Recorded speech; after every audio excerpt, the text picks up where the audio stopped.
Hi, I'm Dr. Angela Brooks, and I am honored to spend time in community with you all, sharing how we integrate social emotional learning, which I call adult social emotional fluency, the neuroscience, what our brains tell our bodies and what our bodies tell our brains, and how that impacts creating a restorative culture.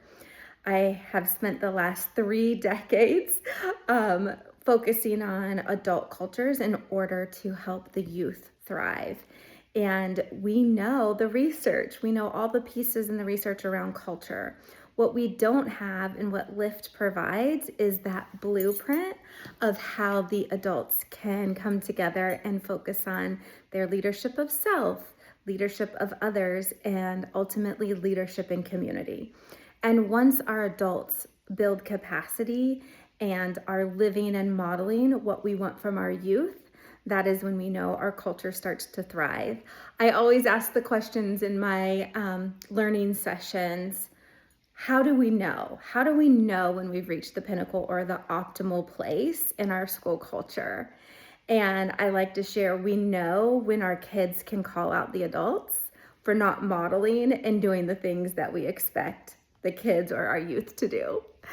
And so I'm excited to present and be in space that creates the learning environment that we would want to see in our classrooms, that we would want to see in our school districts, from the adult professional learning communities all the way to our youth.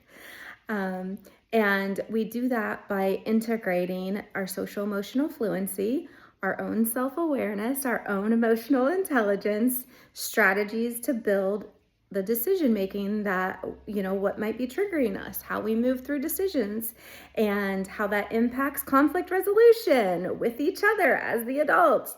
And then we move into what is happening in our brains and bodies when we are in that moment of being triggered.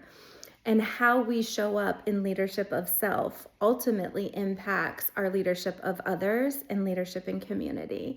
So I just offer you, what are you being intentional about in your leadership of self?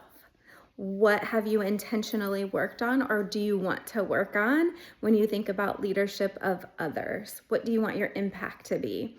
And then lifelong, or longevity wise, what do you want impact in your community to be? And community could be whatever working definition you have that you're currently working on. For me, I'm clear about my impact, and it is building the capacity of adults in each micro moment so that we are not activating our nervous system, that we are calm, and that we can see success begets success. I'm super honored to have the opportunity to come alongside, be a thought leader, and be a learner at the conference. Can't wait to see you all.